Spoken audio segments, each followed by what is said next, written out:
La libertad como problema psicológico. La historia moderna, europea y americana, se halla centrada en torno al esfuerzo por alcanzar la libertad en detrimento de las cadenas económicas, políticas y espirituales que aprisionan a los hombres. Las luchas por la libertad fueron sostenidas por los oprimidos, por aquellos que buscaban nuevas libertades, en oposición con los que tenían privilegios que defender.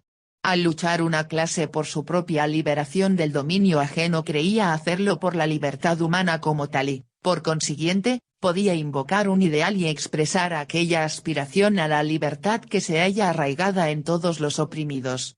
Sin embargo, en las largas y virtualmente incesantes batallas por la libertad, las clases que en una determinada etapa habían combatido contra la opresión, se alineaban junto a los enemigos de la libertad cuando ésta había sido ganada y les era preciso defender los privilegios recién adquiridos.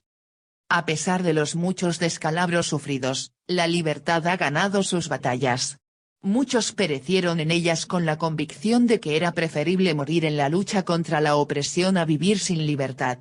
Esa muerte era la más alta afirmación de su individualidad. La historia parecía probar que al hombre le era posible gobernarse a sí mismo, tomar sus propias decisiones y pensar y sentir como lo creyera conveniente. La plena expresión de las potencialidades del hombre parecía ser la meta a la que el desarrollo social se iba acercando rápidamente. Los principios del liberalismo económico, de la democracia política, de la autonomía religiosa y del individualismo en la vida personal, dieron expresión al anhelo de libertad y al mismo tiempo parecieron aproximar la humanidad a su plena realización. 26. Una a una fueron quebradas las cadenas. El hombre había vencido la dominación de la naturaleza, adueñándose de ella. Se había sacudido la dominación de la Iglesia y del Estado absolutista. La abolición de la dominación exterior parecía ser una condición no solo necesaria, sino también suficiente para alcanzar el objetivo acariciado, la libertad del individuo. La guerra mundial fue considerada por muchos como la última guerra, su terminación, como la victoria definitiva de la libertad. Las democracias ya existentes parecieron adquirir nuevas fuerzas y al mismo tiempo nuevas democracias surgieron para reemplazar a las viejas monarquías. Pero tan solo habían transcurrido pocos años cuando nacieron otros sistemas que negaban todo aquello que los hombres creían que habían obtenido durante siglos de lucha. Porque la esencia de tales sistemas, que se apoderaron de una manera efectiva e integral de la vida social y personal del hombre, era la sumisión de todos los individuos, excepto un puñado de ellos, a una autoridad sobre la cual no ejercían vigilancia alguna. En un principio, muchos hallaban algún aliento en la creencia de que la victoria del sistema autoritario se debía a la locura de unos cuantos individuos y que, a su debido tiempo, esa locura los conduciría al derrumbe. Otros se satisfacían con pensar que al pueblo italiano, o al alemán, les faltaba una práctica suficiente de la democracia, y que, por lo tanto, se podía esperar sin ninguna preocupación el momento en que esos pueblos alcanzaran la madurez política de las democracias occidentales. Otra ilusión común, quizá la más peligrosa de todas, era el considerar que hombres como Hitler habían logrado apoderarse del vasto aparato del Estado solo con astucias y engaños, que ellos y sus satélites gobernaban únicamente por la fuerza desnuda y que el conjunto de la población oficiaba de víctima involuntaria de la traición y del terror. En los años que han transcurrido desde entonces, el error de estos argumentos se ha vuelto evidente. El autor se refiere aquí a la guerra de 1914-1918. T. 27. Hemos debido reconocer que millones de personas, en Alemania, estaban tan ansiosas de entregar su libertad como sus padres lo estuvieron de combatir por ella, que en lugar de desear la libertad buscaban caminos para rehuirla, que otros millones de individuos permanecían indiferentes y no creían que valiera la pena luchar o morir en su defensa. También reconocemos que la crisis de la democracia no es un problema peculiar de Italia o Alemania, sino que se plantea en todo Estado moderno.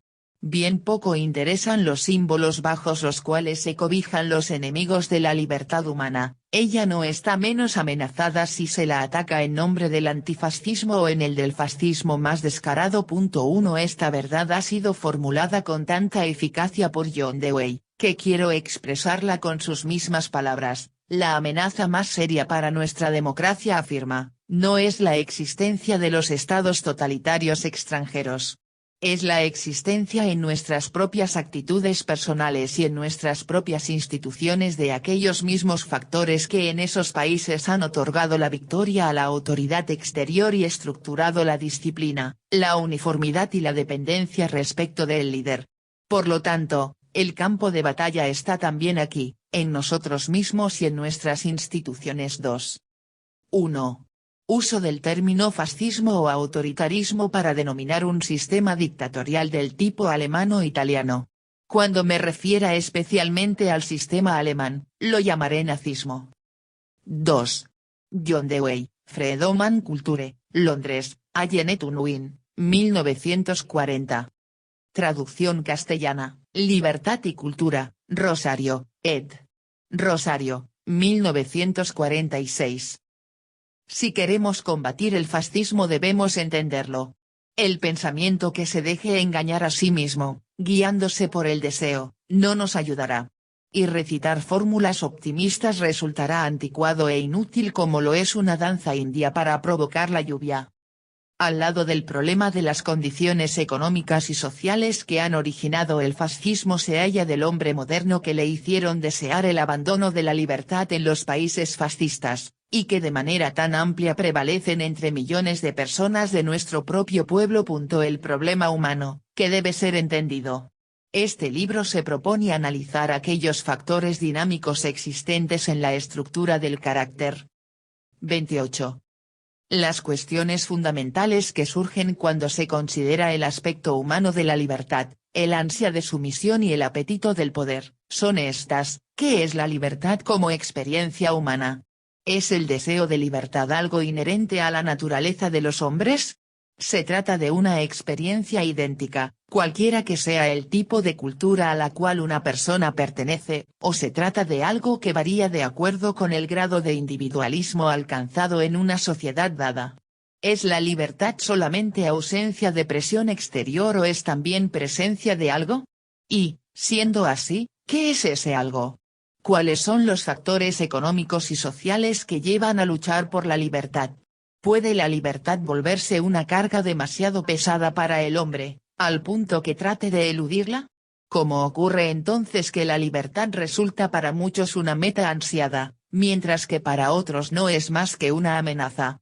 ¿No existirá tal vez, junto a un deseo innato de libertad, un anhelo instintivo de sumisión? Y si esto no existe, ¿cómo podemos explicar la atracción que sobre tantas personas ejerce actualmente el sometimiento a un líder? El sometimiento se dará siempre con respecto a una autoridad exterior, o existe también en relación con autoridades que se han internalizado, tales como el deber, o la conciencia, o con respecto a la coerción ejercida por íntimos impulsos, o frente a autoridades anónimas, como la opinión pública. ¿Hay acaso una satisfacción oculta en el sometimiento? Y si la hay, ¿en qué consiste? ¿Qué es lo que origina en el hombre un insaciable apetito de poder? ¿Es el impulso de su energía vital o es alguna debilidad fundamental y la incapacidad de experimentar la vida de una manera espontánea y amable? ¿Cuáles son las condiciones psicológicas que originan la fuerza de esta codicia? ¿Cuáles las condiciones sociales sobre las que se fundan a su vez dichas condiciones psicológicas? Corresponde al término inglés internalized. T. El análisis del aspecto humano de la libertad y del autoritarismo, nos obliga a considerar un problema general, a saber, el que se refiere a la función que cumplen los factores psicológicos como fuerzas activas en el proceso social, y esto nos puede conducir al problema de la interacción que los factores psicológicos, económicos e ideológicos ejercen en aquel proceso. 29. Todo intento por comprender la atracción que el fascismo ejerce sobre grandes pueblos nos obliga a reconocer la importancia de los factores psicológicos. pues estamos tratando aquí acerca de un sistema político que, en su esencia, no se dirige a las fuerzas racionales del autointerés, sino que despierta y moviliza aquellas fuerzas diabólicas del hombre que creíamos inexistentes o, por lo menos, desaparecidas hace tiempo. La imagen familiar del hombre, durante los últimos siglos, había sido la de un ser racional cuyas acciones se hallaban determinadas por el autointerés y por la capacidad de obrar en consecuencia.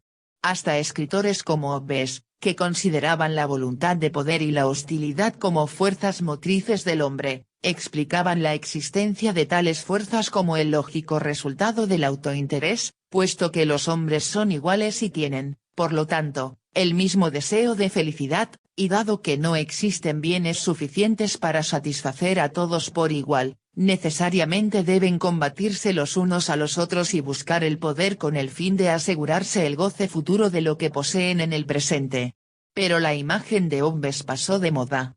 Cuanto mayor era el éxito alcanzado por la clase media en el quebrantamiento del poder de los antiguos dirigentes políticos y religiosos, cuanto mayor se hacía el dominio de los hombres sobre la naturaleza, y cuanto mayor era el número de individuos que se independizaban económicamente, tanto más se veían inducidos a tener fe en un mundo sometido a la razón y en el hombre como ser esencialmente racional. Las oscuras y diabólicas fuerzas de la naturaleza humana eran relegadas a la Edad Media y a periodos históricos aún más antiguos, y sus causas eran atribuidas a la ignorancia o a los designios astutos de falaces reyes y sacerdotes.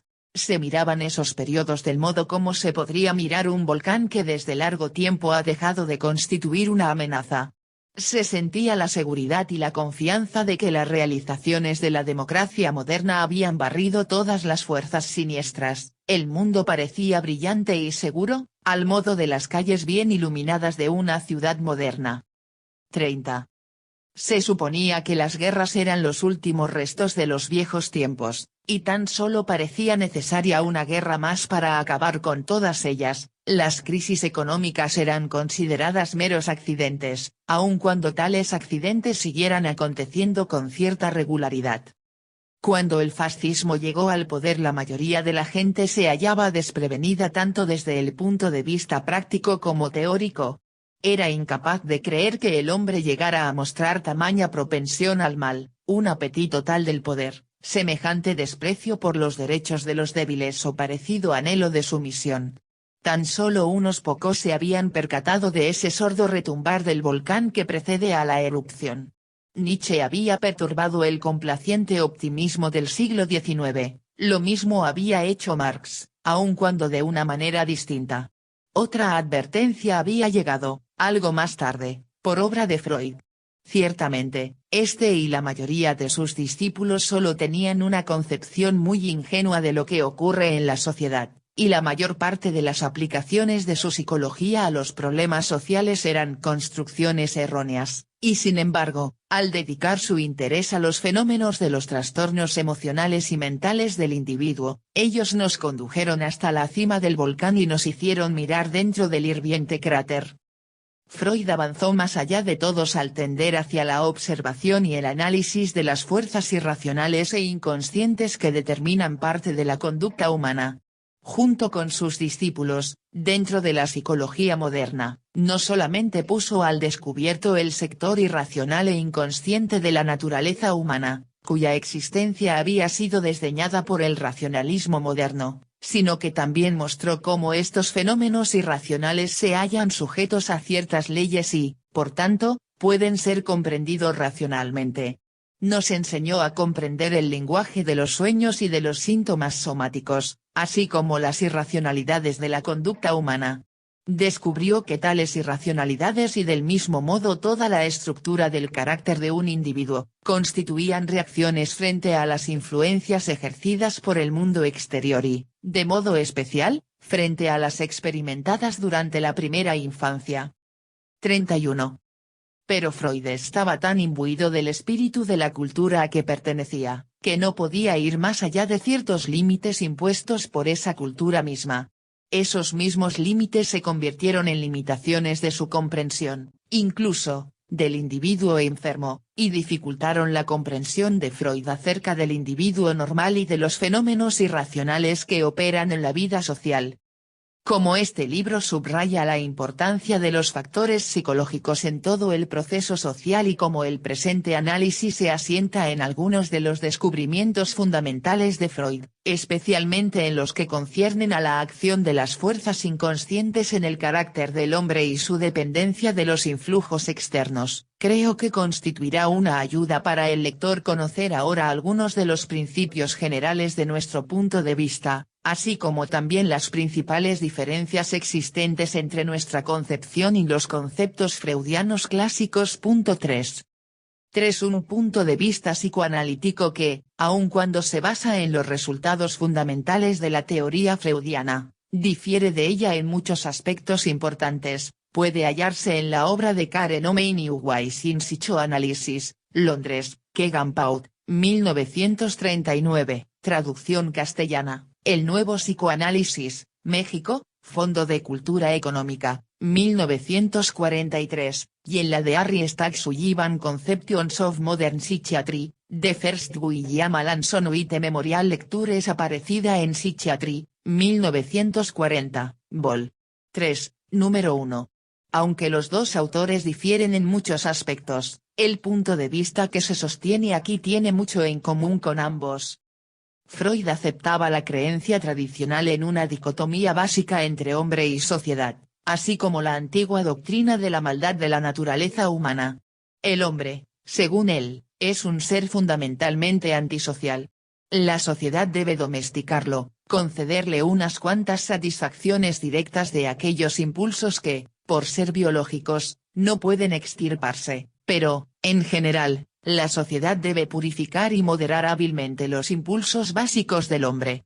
Como consecuencia de tal represión de los impulsos naturales por parte de la sociedad, ocurre algo milagroso, los impulsos reprimidos se transforman en tendencias que poseen un valor cultural y que, por lo tanto, llegan a constituir la base humana de la cultura. 32. Freud eligió el término sublimación para señalar esta extraña transformación que conduce de la represión a la conducta civilizada. Si el volumen de la represión es mayor que la capacidad de sublimación, los individuos se toman neuróticos y entonces se hace preciso conceder una merma en la represión.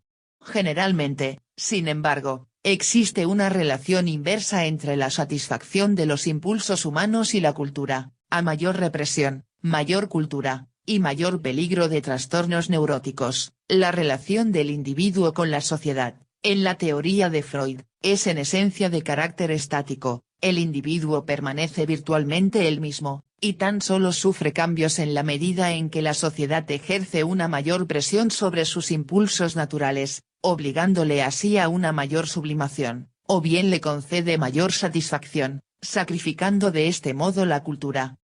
La concepción freudiana de la naturaleza humana consistía, sobre todo, en un reflejo de los impulsos más importantes observables en el hombre moderno, análogos a los llamados instintos básicos que habían sido aceptados por los psicólogos anteriores. Para Freud, el individuo perteneciente a su cultura representaba el hombre en general, y aquellas pasiones y angustias que son características del hombre en la sociedad moderna eran consideradas como fuerzas eternas arraigadas en la constitución biológica humana. Si bien se podrían citar muchos casos en apoyo de este punto, como, por ejemplo, la base social de la hostilidad que predomina hoy en el hombre moderno, el complejo de Edipo y el llamado complejo de castración en las mujeres, quiero limitarme a un solo caso que es especialmente importante porque se refiere a toda la concepción del hombre como ser social. Freud estudia siempre al individuo en sus relaciones con los demás. Sin embargo, esas relaciones, tal como Freud las concibe, son similares a las de orden económico características del individuo en una sociedad capitalista. Cada persona trabaja ante todo para sí misma, de un modo individualista, a su propio riesgo, y no en primer lugar en cooperación con los demás. Pero el individuo no es un Robinson Crusoe, necesita de los otros, como clientes, como empleados, como patronos. 33. Debe comprar y vender, dar y tomar. El mercado, ya sea de bienes o de trabajo, regula tales relaciones. Así el individuo, solo y autosuficiente, entra en relaciones económicas con el prójimo en tanto éste constituye un medio con vistas a un fin, vender y comprar. El concepto freudiano de las relaciones humanas es esencialmente el mismo. El individuo aparece ya plenamente dotado con todos sus impulsos de carácter biológico, que deben ser satisfechos. Con este fin entra en relación con otros objetos. Así, los otros individuos constituyen siempre un medio para el fin propio, la satisfacción de tendencias que, en sí mismas, se originan en el individuo antes que éste tenga contactos con los demás. El campo de las relaciones humanas, en el sentido de Freud, es similar al mercado, es un intercambio de satisfacciones de necesidades biológicamente dadas, en el cual la relación con los otros individuos es un medio para un fin y nunca un fin en sí mismo. Contrariamente al punto de vista de Freud, el análisis que se ofrece en este libro se funda sobre el supuesto de que el problema central de la psicología es el que se refiere al tipo específico de conexión del individuo con el mundo, y no el de la satisfacción o frustración de una u otra necesidad instintiva per se, y además, sobre el otro supuesto de que la relación entre individuo y sociedad no es de carácter estático. No acontece como si tuviéramos por un lado al individuo dotado por la naturaleza de ciertos impulsos, y por el otro a la sociedad que, como algo separado de él, satisface o frustra aquellas tendencias innatas. Aunque hay ciertas necesidades comunes a todos, tales como el hambre, la sed, el apetito sexual, aquellos impulsos que contribuyen a establecer las diferencias entre los caracteres de los hombres, como el amor, el odio, el deseo de poder y el anhelo de sumisión, el goce de los placeres sexuales y el miedo de este goce, todos ellos son resultantes del proceso social. Las inclinaciones humanas más bellas, así como las más repugnantes, no forman parte de una naturaleza humana fija y biológicamente dada, sino que resultan del proceso social que crea al hombre. En otras palabras, la sociedad no ejerce solamente una función de represión aunque no deja de tenerla, sino que posee también una función creadora. 34. La naturaleza del hombre, sus pasiones y angustias son un producto cultural, en realidad, el hombre mismo es la creación más importante y la mayor hazaña de ese incesante esfuerzo humano cuyo registro llamamos historia. La tarea propia de la psicología social es la de comprender este proceso en el que se lleva a cabo la creación del hombre en la historia. ¿Por qué se verifican ciertos cambios definidos en la estructura del carácter humano de una época histórica a otra? ¿Por qué es distinto el espíritu del Renacimiento del de la Edad Media? ¿Por qué es diferente la estructura del carácter humano durante el periodo del capitalismo monopolista de la que corresponde al siglo XIX? La psicología social debe explicar por qué surgen nuevas aptitudes y nuevas pasiones, buenas o malas.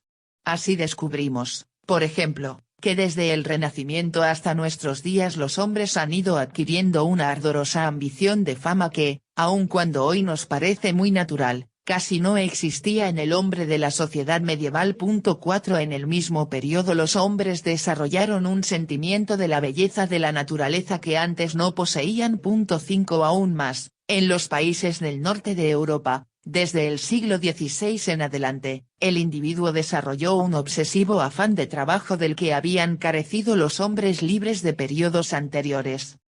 4 Véase Jacob Burckhardt, The Civilization of the Renaissance in Italy, Londres, Allen Unwin, 1921, Paz.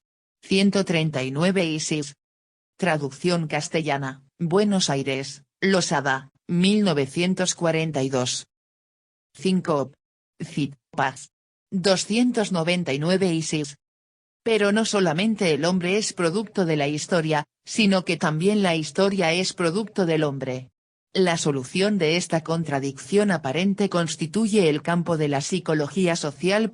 6 Su tarea no es solamente la de mostrar cómo cambian y se desarrollan pasiones, deseos y angustias, en tanto constituyeron resultados del proceso social, sino también cómo las energías humanas, así modeladas en formas específicas, se tornan a su vez fuerzas productivas que forjan el proceso social. 6 Véase la contribución de los sociólogos J. Dollard, K. Mannheim H. D. Laswell, de los antropólogos R. Benedict, J. Ayowel, R. Linton, M. Mead, E. Sapir y la aplicación de A. Gardiner de los conceptos psicoanalíticos a la psicología. Hay traducción castellana de las obras de K. Mannheim, R. Linton, R. Benedict, M. Meatia. Gardiner. 35. Así, por ejemplo, el ardiente deseo de fama y éxito y la tendencia compulsiva hacia el trabajo son fuerzas sin las cuales el capitalismo moderno no hubiera podido desarrollarse. Sin ellas, y sin un cierto número de otras fuerzas humanas, el hombre hubiera carecido del impulso necesario para obrar de acuerdo con los requisitos sociales y económicos del moderno sistema comercial e industrial. De todo lo dicho se sigue que el punto de vista sustentado en este libro difiere del de Freud, en tanto rechaza netamente su interpretación de la historia como el resultado de fuerzas psicológicas que, en sí mismas, no se hallan socialmente condicionadas. Con igual claridad rechaza aquellas teorías que desprecian el papel del factor humano como uno de los elementos dinámicos del proceso social. Esta crítica no se dirige solamente contra las doctrinas sociológicas que tienden a eliminar explícitamente los problemas psicológicos de la sociología, como las de Durkheim y su escuela, sino también contra las teorías más o menos matizadas con conceptos inspirados en la psicología behaviorista. El supuesto común de todas estas teorías es que la naturaleza humana no posee un dinamismo propio, y que los cambios psicológicos deben ser entendidos en términos de desarrollo de nuevos hábitos, como adaptaciones a nuevas formas culturales, cultural patterns. Tales teorías, aunque admiten un factor psicológico, lo reducen al mismo tiempo a una mera sombra de las formas culturales. Tan solo la psicología dinámica, cuyos fundamentos han sido formulados por Freud, puede ir más allá de un simple reconocimiento verbal del factor humano. Aun cuando no exista una naturaleza humana prefijada, no podemos considerar dicha naturaleza como infinitamente maleable y capaz de adaptarse a toda clase de condiciones sin desarrollar un dinamismo psicológico propio. La naturaleza humana, aun cuando es producto de la evolución histórica, posee ciertos mecanismos y leyes inherentes, cuyo descubrimiento constituye la tarea de la psicología. Llegados a este punto es menester discutir la noción de adaptación, con el fin de asegurar la plena comprensión de todo lo ya expuesto y también de lo que habrá de seguir. 3. Esta discusión ofrecerá, al mismo tiempo, un ejemplo de lo que entendemos por leyes y mecanismos psicológicos. Nos parece útil distinguir entre la adaptación estática y la dinámica. Por la primera entendemos una forma de adaptación a las normas que deje inalterada toda la estructura del carácter e implique simplemente la adopción de un nuevo hábito. Un ejemplo de este tipo de adaptación lo constituye el abandono de la costumbre china en las maneras de comer a cambio de la europea, que requiere el uso de tenedor y cuchillo. Un chino que llegue a América se adaptará a esta nueva norma, pero tal adaptación tendrá en sí misma un débil efecto sobre su personalidad. No ocasiona el surgimiento de nuevas tendencias o nuevos rasgos del carácter. Por adaptación dinámica entendemos aquella especie de adaptación que ocurre, por ejemplo, cuando un niño, sometiéndose a las órdenes de un padre severo y amenazador porque lo teme demasiado para proceder de otra manera, se transforma en un buen chico. Al tiempo que se adapta a las necesidades de la situación, hay algo que le ocurre dentro de sí mismo. Puede desarrollar una intensa hostilidad hacia su padre, y reprimirla, puesto que sería demasiado peligroso expresarla o aún tener conciencia de ella. Tal hostilidad reprimida, sin embargo, constituye un factor dinámico de la estructura de su carácter. Puede crear una nueva angustia y conducir así a una sumisión aún más profunda, puede hacer surgir una vaga actitud de desafío, no dirigida hacia nadie en particular, sino más bien hacia la vida en general.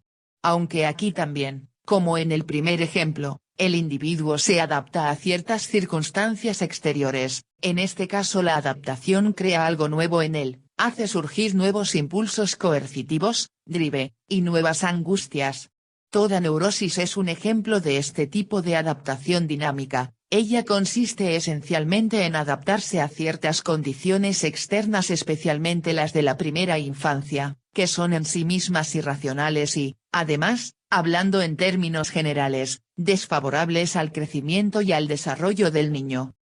Dentro de la sociología y psicología social norteamericana se indica, por lo general, con el término drive, una forma de motivación en la cual el organismo es impulsado a obrar por factores que se hallan esencialmente fuera de su control, sin tener en cuenta la previsión de fines.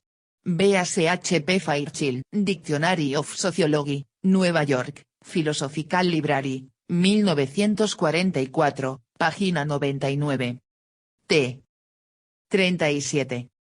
Análogamente, aquellos fenómenos sociopsicológicos, comparables a los fenómenos neuróticos, el por qué no han de ser llamados neuróticos lo veremos luego, tales como la presencia de fuertes impulsos destructivos o sádicos en los grupos sociales, ofrecen un ejemplo de adaptación dinámica a condiciones sociales irracionales y dañinas para el desarrollo de los hombres.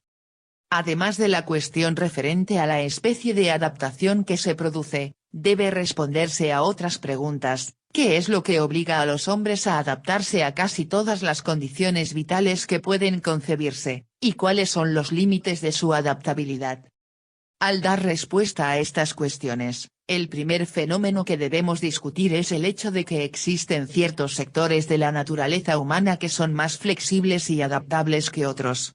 Aquellas tendencias y rasgos del carácter por los cuales los hombres difieren entre sí muestran un alto grado de elasticidad y maleabilidad: amor, propensión a destruir, sadismo, tendencia a someterse, apetito de poder, indiferencia, deseo de grandeza personal, pasión por la economía, goce de placeres sensuales y miedo a la sensualidad. Estas y muchas otras tendencias y angustias que pueden hallarse en los hombres se desarrollan como reacción frente a ciertas condiciones vitales. Ellas no son particularmente flexibles, puesto que, una vez introducidas como parte integrante del carácter de una persona, no desaparecen fácilmente ni se transforman en alguna otra tendencia. Pero sí lo son en el sentido de que los individuos, en especial modo durante su niñez, pueden desarrollar una u otra, según el modo de existencia total que les toque vivir. Ninguna de tales necesidades es fija y rígida, como ocurriría si se tratara de una parte innata de la naturaleza humana que se desarrolla y debe ser satisfecha en todas las circunstancias. En contraste con estas tendencias hay otras que constituyen una parte indispensable de la naturaleza humana y que han de hallar satisfacción de manera imperativa. 38. Se trata de aquellas necesidades que se encuentran arraigadas en la organización fisiológica del hombre, como el hambre, la sed, el sueño, etc. Para cada una de ellas existe un determinado umbral más allá del cual es imposible soportar la falta de satisfacción. Cuando se produce este caso, la tendencia a satisfacer la necesidad asume el carácter de un impulso todopoderoso. Todas estas necesidades fisiológicamente condicionadas pueden resumirse en la noción de una necesidad de autoconservación. Esta constituye aquella parte de la naturaleza humana que debe satisfacerse en todas las circunstancias y que forma, por lo tanto, el motivo primario de la conducta humana. Para expresar lo anterior con una fórmula sencilla, podríamos decir: el hombre debe comer, beber, dormir, protegerse de los enemigos, etc. Para hacer todo esto debe trabajar y producir. El trabajo, por otra parte, no es algo general o abstracto. El trabajo es siempre trabajo concreto, es decir, un tipo específico de trabajo dentro de un tipo específico de sistema económico. Una persona puede trabajar como esclavo dentro de un sistema feudal, como campesino en un pueblo indio, como hombre de negocios independiente en la sociedad capitalista, como vendedora en una tienda moderna, como operario en la interminable cadena de una gran fábrica. Estas diversas especies de trabajo requieren rasgos de carácter completamente distintos y contribuyen a integrar diferentes formas de conexión con los demás. Cuando nace un hombre se le fija un escenario.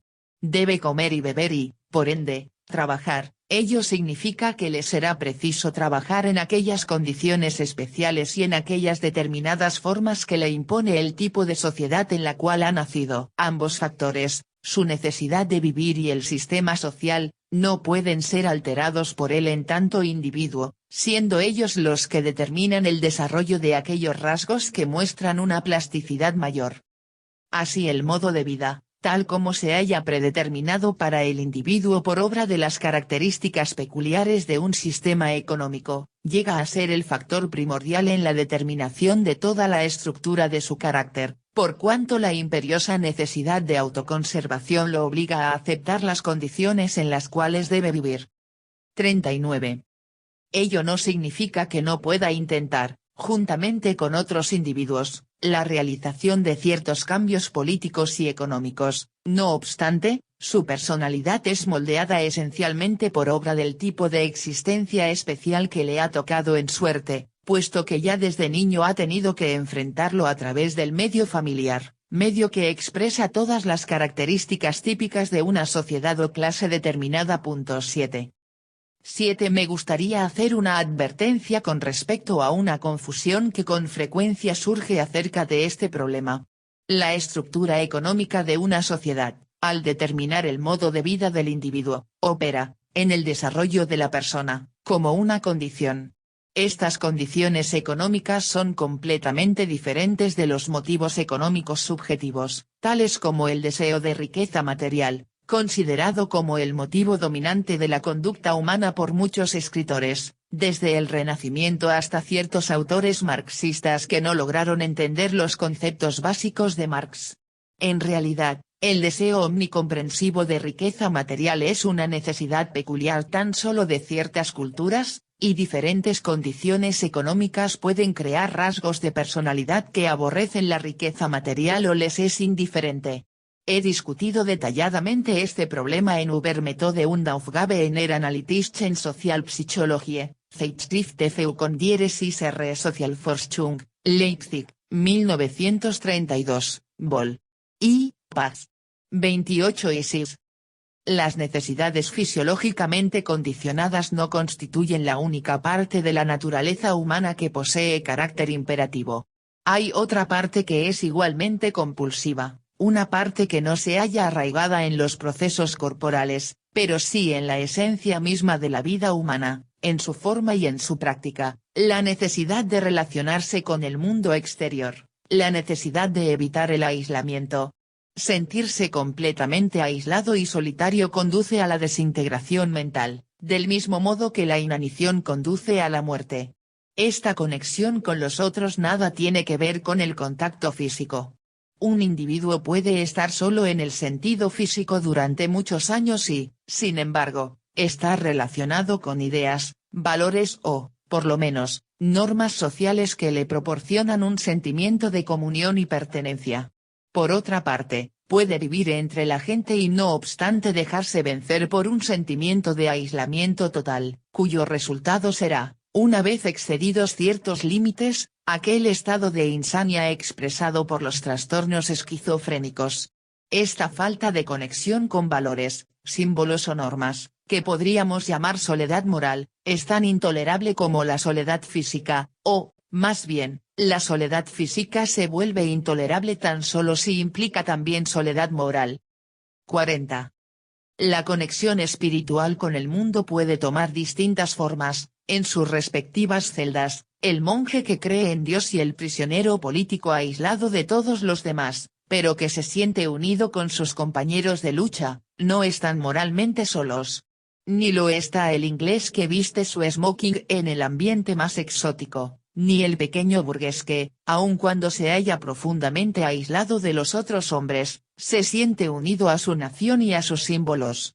El tipo de conexión con el mundo puede ser noble o trivial, pero aun cuando se relacione con la forma más baja y ruin de la estructura social, es, de todos modos, 1000 veces preferible a la soledad. La religión y el nacionalismo, así como cualquier otra costumbre o creencia, por más que sean absurdas o degradantes, siempre que logren unir al individuo con los demás constituyen refugios contra lo que el hombre teme con mayor intensidad, el aislamiento. Esta necesidad compulsiva de evitar el aislamiento moral ha sido descrita con mucha eficacia por Balzac en el siguiente fragmento de Los sufrimientos del inventor. Pero debes aprender una cosa, imprimirla en tu mente todavía maleable: el hombre tiene horror a la soledad. Y de todas las especies de soledad, la soledad moral es la más terrible. Los primeros ermitaños vivían con Dios. Habitaban en el más poblado de los mundos, el mundo de los espíritus. El primer pensamiento del hombre, sea un leproso o un prisionero, un pecador o un inválido, es este: tener un compañero en su desgracia. Para satisfacer este impulso, que es la vida misma, emplea toda su fuerza, todo su poder, las energías de toda su vida. ¿Hubiera encontrado compañeros Satanás, sin ese deseo todopoderoso? Sobre este tema se podría escribir todo un poema épico, que sería el prólogo de El paraíso perdido, porque el paraíso perdido no es más que la apología de la rebelión. Todo intento de contestar por qué el miedo al aislamiento es tan poderoso en el hombre nos alejaría mucho del tema principal de este libro. Sin embargo, para mostrar al lector que esa necesidad de sentirse unido a los otros no posee ninguna calidad misteriosa, deseo señalar la dirección en la cual, según mi opinión, puede hallarse la respuesta. 41. Un elemento importante lo constituye el hecho de que los hombres no pueden vivir si carecen de formas de mutua cooperación.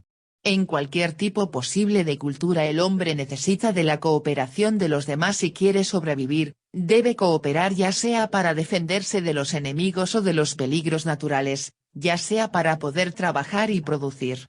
Hasta Robinson Crusoe se hallaba acompañado de su servidor Viernes, sin este probablemente no solo hubiera enloquecido, sino que hubiera muerto. Cada uno de nosotros ha experimentado en la niñez, de una manera muy severa, esta necesidad de ayuda ajena. A causa de la incapacidad material, por parte del niño, de cuidarse por sí mismo en lo concerniente a las funciones de fundamental importancia, la comunicación con los otros es para él una cuestión de vida o muerte. La posibilidad de ser abandonado a sí mismo es necesariamente la amenaza más seria a toda la existencia del niño. Hay, sin embargo, otro elemento que hace de la pertenencia una necesidad tan compulsiva: el hecho de la autoconciencia subjetiva, de la facultad mental por cuyo medio el hombre tiene conciencia de sí mismo como de una entidad individual, distinta de la naturaleza exterior y de las otras personas. Aunque el grado de autoconciencia varía, como será puesto de relieve en el próximo capítulo, su existencia le plantea al hombre un problema que es esencialmente humano: al tener conciencia de sí mismos como de algo distinto a la naturaleza y a los demás individuos, al tener conciencia aún oscuramente de la muerte, la enfermedad y la vejez, el individuo debe sentir necesariamente su insignificancia y pequeñez en comparación con el universo y con todos los demás que no sean él. A menos que pertenezca a algo, a menos que su vida posea algún significado y dirección, se sentirá como una partícula de polvo y se verá aplastado por la insignificancia de su individualidad. No será capaz de relacionarse con algún sistema que proporcione significado y dirección a su vida, estará henchido de duda, y ésta, con el tiempo, llegará a paralizar su capacidad de obrar, es decir, su vida. 42. Antes de continuar, es conveniente resumir lo que hemos señalado con respecto a nuestro punto de vista general sobre los problemas de la psicología social. La naturaleza humana no es ni la suma total de impulsos innatos fijados por la biología, ni tampoco la sombra sin vida de formas culturales a las cuales se adapta de una manera uniforme y fácil. Es el producto de la evolución humana, pero posee también ciertos mecanismos y leyes que le son inherentes.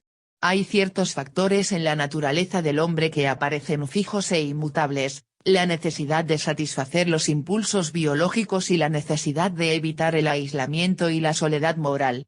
Hemos visto que el individuo debe aceptar el modo de vida arraigado en el sistema de producción y de distribución propio de cada sociedad determinada. En el proceso de la adaptación dinámica a la cultura se desarrolla un cierto número de impulsos poderosos que motivan las acciones y los sentimientos del individuo.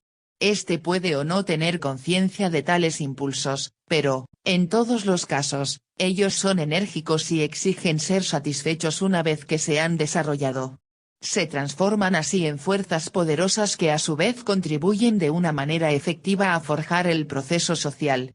Más tarde, Al analizar la reforma y el fascismo, 8 nos ocuparemos del modo de interacción que existe entre los factores económicos, psicológicos e ideológicos y se discutirán las conclusiones generales a que se puede llegar con respecto a tal interacción. Esta discusión se hallará siempre enfocada hacia el tema central del libro, el hombre, cuanto más gana en libertad, en el sentido de su emergencia de la primitiva unidad indistinta con los demás y la naturaleza, y cuanto más se transforma en individuo, tanto más se ve en la disyuntiva de unirse al mundo en la espontaneidad del amor y del trabajo creador o bien de buscar alguna forma de seguridad que acuda a vínculos tales que destruirán su libertad y la integridad de su yo individual,